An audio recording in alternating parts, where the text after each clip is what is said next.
The story starts on a stormy day on top of a shadowed mansion where the silent assassin Akira faces off against another assassin racing for the same prey. Outmatched but defiant, the rival assassin refuses to yield and reaches inside his cloak for a hidden weapon. He darts forward, flinging blades toward Akira, but to his shock, they just slip through him. With no other choice, the man draws his sword and clashes with Akira in a flurry of sparks and steel. Their blades collide again and again until Akira knocks the man's weapon spinning into the air. The rival assassin quickly switches tactics, pulling out throwing knives and sending them flying. Akira dodges smoothly, but his opponent fires one last hidden projectile. To his horror, Akira vanishes right before his eyes, reappearing silently behind him. The man searches desperately for an opening, but Akira blocks every strike and forces his arms down.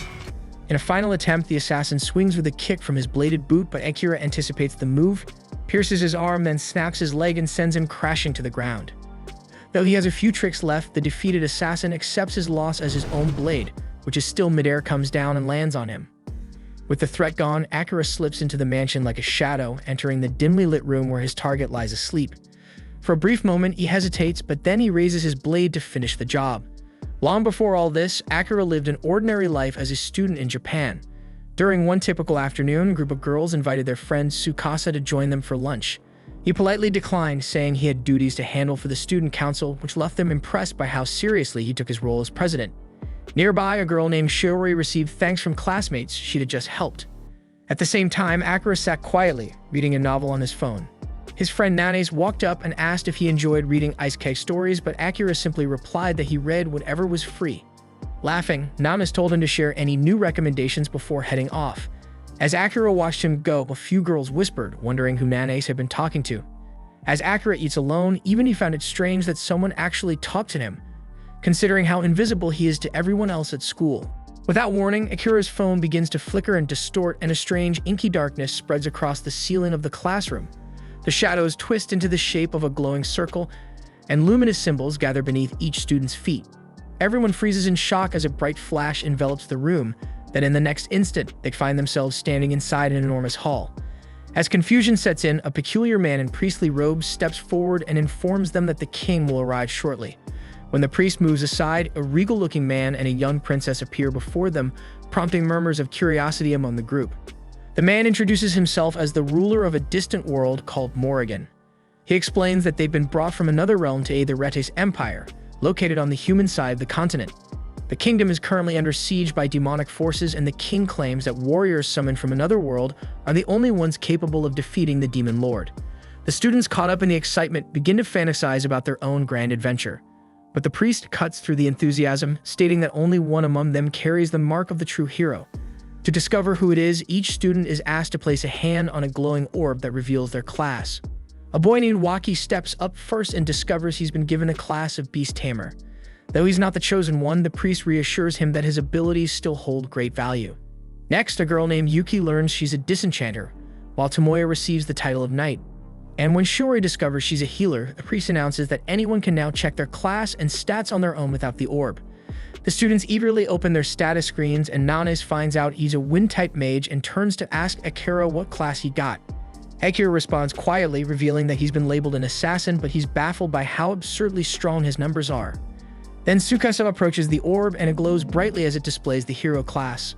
The priest reacts with praise, stunned by the potential shown in his stats, and the rest of the students erupt into cheers for their charismatic class president. Akira, however, watches in silence because his instincts tell him something's off. If Tsukasa is the hero, why are his numbers so unimpressive when Akira's own stats are leagues beyond anything he's seen? As Nanes encourages him to show his class, Akira hesitates because he doesn't trust the king or his story about a demonic invasion. Choosing to stay hidden, Akira casts a concealment spell to suppress his presence. Seconds later, Names looks around in confusion, thinking Akira vanished, and walks away, while Isahina opens his status screen. Once everyone finishes checking their abilities, the priest announces that preparations for custom gear are underway and encourages the students to get some rest in their assigned quarters. Relieved that no one uncovered his secret, Akira quietly slips in with the rest of the group, keeping himself hidden under the concealment spell. While moving through the halls, he spots a surveillance device mounted on the ceiling and instantly realizes the king is observing their every move, so it confirms his suspicion that trusting the king would be a mistake. But what Akira doesn't realize, however, is that a knight has been trailing him from the shadows. At night, Akira locates an unused storage room and decides it's a good place to lie low. After settling in, he sneaks back out, determined to gather information. As he surveys the city's unfamiliar skyline, he's struck by how surreal it all feels. This really is another world. He bounds effortlessly between towers, stunned by how far his enhanced abilities have taken him. Midway through his scouting, he picks up the sound of voices nearby and quickly hides himself to listen in. Inside the chamber, the princess is speaking to the king, and she refers to the summoned students as naive kids with rare powers. The king, clearly confident, tells her to move forward with their plan, so she nods and exits the room. Hidden just a few feet away, Akira narrows his eyes, wondering what exactly the king has in mind. He briefly considers ending it right there. He could kill the man before anyone noticed. The king suddenly shivers, sensing something off, but when he turns around, the room appears empty, and he returns to his work. The following morning, Akira remains under concealment while grabbing some food. He debates whether to warn the others, but concludes they wouldn't take him seriously, not when they're so easily convinced by the king's lies. At a nearby table, Tsukasa rises and addresses the rest of the students. He praises the king for giving them powerful gifts and insists they owe it to him to help defeat the demon threat. The group, swept up by his speech, rallies behind him with full support. Watching from a distance, Akira can't help but sigh. They've already swallowed the king's fake narrative. Later in the afternoon, the Royal Knight Commander Saren gathers the new recruits outside for their first training session. He introduces himself with pride, boasting that he serves as the kingdom's final line of defense. His companion Jules steps in to gently remind him not to get too carried away. Saren then explains that all the summoned students will undergo a month-long training program before being sent into a labyrinth to face real monsters. Understanding they lack any real battle experience, he assures them that he'll help guide them through the basics. The students cheer, excited for what's to come, while Akira remains hidden nearby, carefully studying Saren and wondering what his true motives might be. As Akira steps away to search for more clues, Saren leaves the students under Jill's care and slips off the training grounds. Akira then makes his way toward a fountain, only to be startled when Saren suddenly calls out to him. Alarmed, Akira wonders if his conceal ability has a hidden time limit. But Saren assures him the magic is still active, it just doesn't work on him. The knight explains that he possesses mystic eyes, a rare trait that lets him perceive thermal energy, allowing him to detect living bodies even through invisibility. Akira instinctively reaches for his blade, uncertain whether Saren is friend or foe. But the commander quickly adds that he has no intention of revealing Akira's secret. Though Akira knows the knight serves the crown, he still isn't sure if he should place any faith in him. However, Saren insists that he's not working on the king's orders this time because he has his own reasons. Then he makes a request: keep this encounter between the two of them. After a moment of hesitation, Akira decided to give the man a chance. They take a seat nearby, and Akira tells him that he's interested in reading the king's archives to better understand this world. Saren asks what level Akira's concealment skill is, and Akira replies that it's already maxed. Everything else, however, is still at level 1, and he admits he doesn't know how to improve them. Saren raises an eyebrow, then chuckles, saying the library probably wouldn't help much anyway, so he offers to train Akira himself. The thought of growing stronger and uncovering the secrets of this world excites Akira, but even with that, he still longs to return to his home and see his family again. Saren agrees with that goal, but reminds him that until he finds a way back, he'll need strength to survive. Feeling guilty about receiving help without offering anything in return, Akira asks how he can repay the favor. Saren smiles and tells him to share stories from his homeland in exchange. Then, as the knight extends his hand, Akira shakes it, smiling back and introducing himself properly, as a show of respect. From that day forward, they begin training together, and Akira learns that aside from humans and demons, this world is also home to elves and beast kin. He puts Akira through rigorous drills, explaining that job levels rise only by defeating monsters, but skills can be sharpened with regular practice. As they train day after day, Saren becomes more and more fascinated by Akira's tales of Earth. Listening to his own descriptions of smartphones, planes, and crowded cities, Akira realizes just how much he once took his old world for granted and how strange it feels to miss it now. Sometime later, Saren is sitting in a quiet room with Jules, who curiously asks why he's been spending so much time with Akira. Saren simply replies that Akira's stories about his home world were too entertaining to pass up, and Jules admits he finds them fascinating as well. But when Saren casually mentions that Akira possesses the true hero class and a max-level concealment ability, Jules freezes in shock because only the very first hero in their history had a maxed-out skill like that. Moments later, Akira approaches the room, and Jules politely excuses himself, leaving the two alone. Akira then hands Saren a book he took from the royal archive, noting that it contains some sensitive material.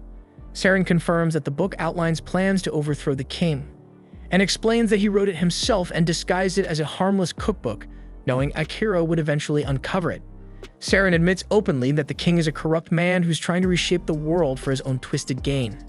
Akira recalls the king's selection program and quietly reflects. Saren then adds that many within the royal knights have doubts about the king's rule. Akira then guesses that they intend to remove him with as little bloodshed as possible, and Saren confirms that. Akira mentions that with his current skill set, eliminating the king wouldn't be difficult, and he had slipped into the royal study on the first day without raising any alarms. But when the opportunity came, he couldn't bring himself to do it. Saren responds calmly, saying that having the assassin class doesn't mean he's obligated to take lives. So Akira quietly reflects that he wouldn't want his family to ever learn he'd become a killer. Saren agrees wholeheartedly, and Akira begins to question why someone like Saren would put so much faith in him. So Saren answers that it's because Akira has shown clarity and instinct, like when he refused to blindly trust the king's story from the start. That single decision in Saren's eyes proved that Akira thinks for himself, trusts his instincts, and doesn't get swayed easily. The room falls quiet for a moment, and Akira finally speaks up softly and says that he's not used to praise. That ever since he was young, people rarely noticed him at all. That catches Saren off guard, so Akira adds that he's the first person who's ever truly recognized him. With a warm smile, Saren lightly jokes, asking if Akira would be willing to help him pull off a peaceful coup as thanks for all the compliments. Akira gives a faint smirk and tells him he'll think about it, then quietly slips out of the room. After a full month of training sessions, Saren gathers the students and announces that they'll begin their expedition into the legendary Cantinan Labyrinth. Afterward, a crowd forms nearby to see the heroes off, and Akira is quietly surprised by how much attention they're getting. As his eyes scan the gathering, he notices a girl standing alone at a distance. In an instant, he appears behind her, startling her with a quiet question about what she's doing. Visibly annoyed, she responds bitterly, saying their people paid a heavy price to summon the heroes. Akira calmly says he has no idea what the hell she's talking about, but she simply says they'll speak again once he learns the truth, then walks away. Soon after, the heroes enter the dungeon and find themselves fighting waves of monsters. The group is caught off guard when one student accidentally activates a trap, causing a swarm of massive ogres to descend upon them. Akira takes down one of the beasts and quickly asks Saren if they should pull back. Saren agrees, and to buy them time, unleashes a powerful divine sword technique that wipes out the enemies blocking the route.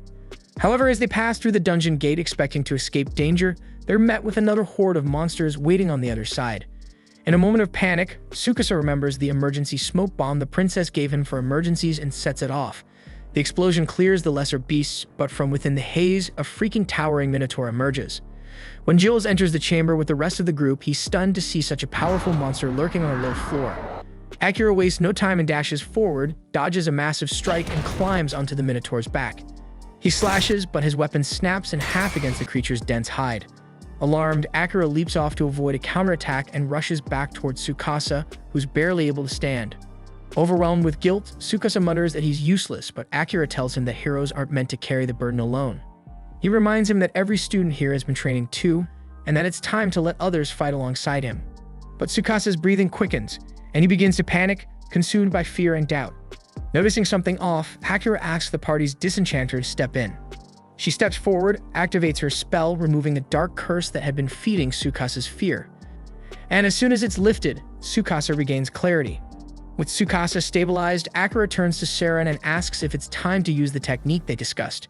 Saren gives a firm nod and launches a flash of lightning that crashes into the Minotaur, stunning the beast in front of the awestruck students. Seizing the moment, Akira disappears into the shadows and reappears silently behind the monster, ready to unleash his ultimate shadow-based spell. This was the end of episode 1. Subscribe to not miss the next episode.